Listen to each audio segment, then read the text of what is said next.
Good morning to one and all present.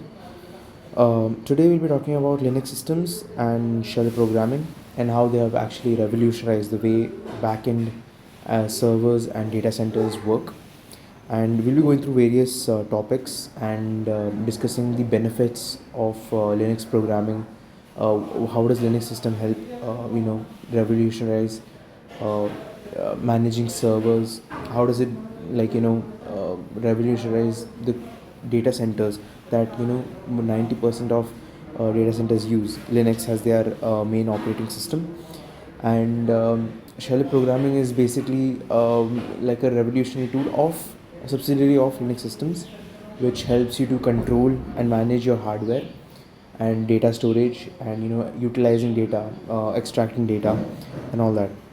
So this is like the overlook of it, where we'll be going through the introduction of Linux, what is shell programming, its features, the benefits of shell programming, what are the industrial applications of Linux and shell programming, popular tools and technologies that are being used, and challenges and limitations of them, future of Linux and shell programming, and conclusion.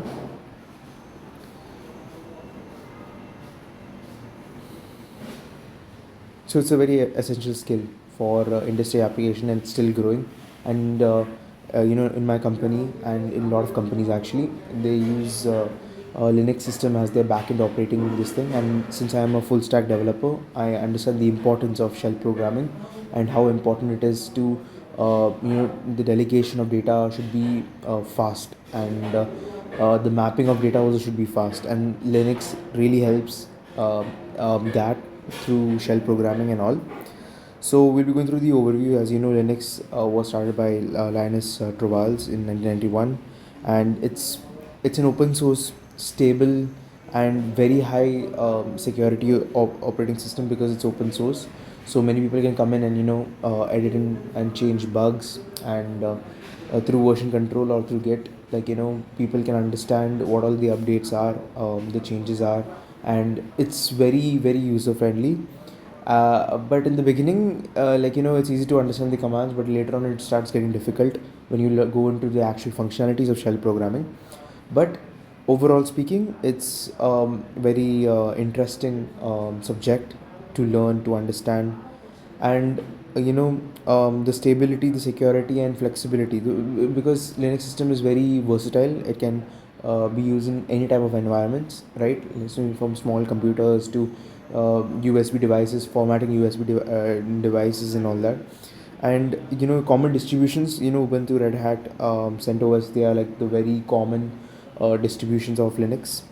And server dominance, so top data centers which companies use have Linux has their main operating system, including AWS, Google, and Microsoft.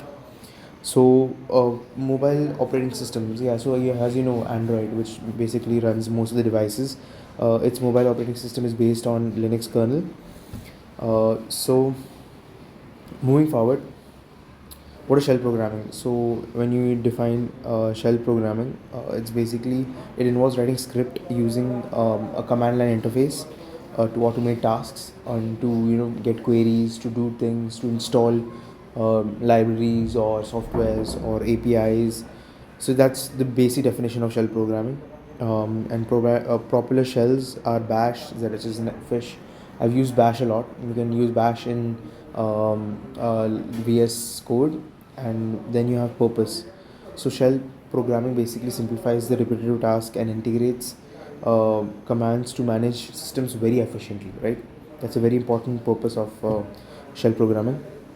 And simple commands like echo, pip install, these are all like very basic commands which you change directory, which have been used in shell for doing simple tasks. These are very simple to learn, but once you actually enter into the functionality of shell programming, it starts getting difficult. So Linux system has a lot of features like multitasking capabilities, multi-user capabilities, and it supports a lot of users running together simultaneously, and multiple tasks can run once very efficiently. It very well manages ROM, and since it's free, it's open source, it's very customizable to your needs and your company's needs, whatever requirement it is.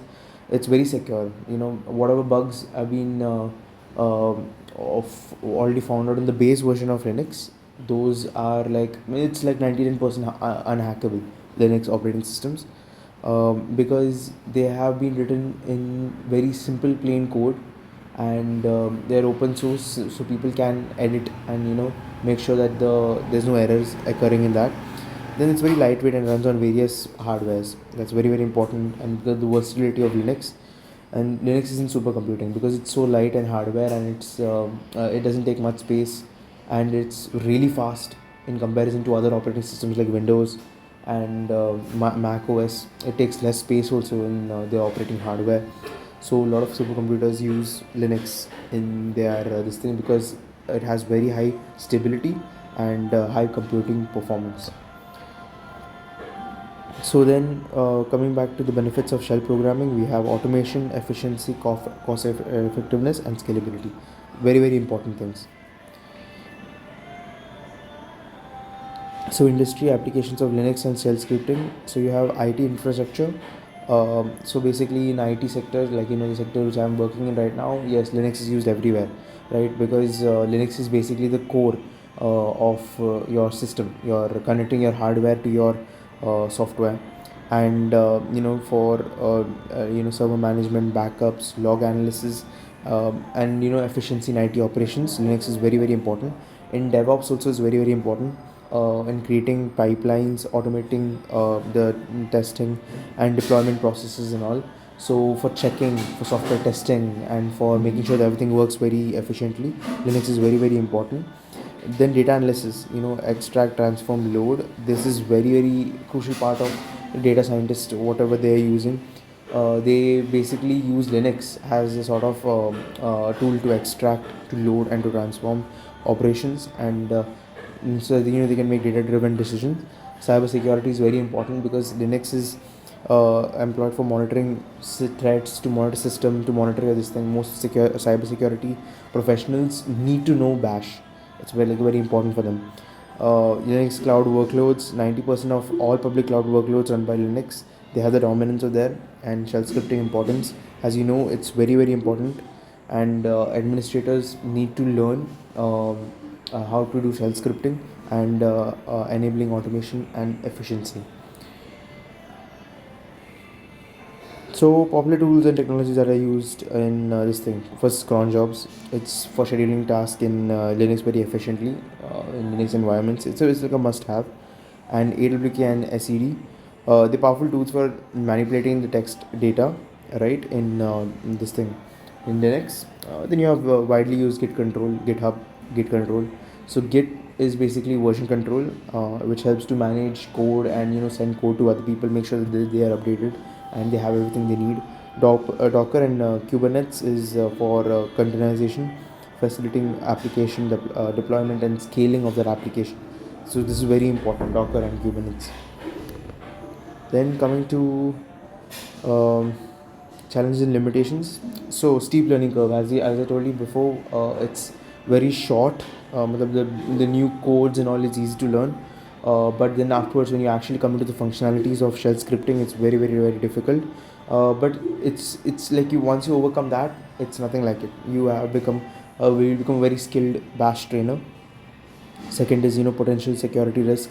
If suppose you're adding code into Linux software operating system, then what happens is, if you do not check the code properly, there is a very very good chance that your system could be hacked. That's the reason the base model of Linux is very very secure, but more than that is just adding more code to that is will be a vulnerability to it.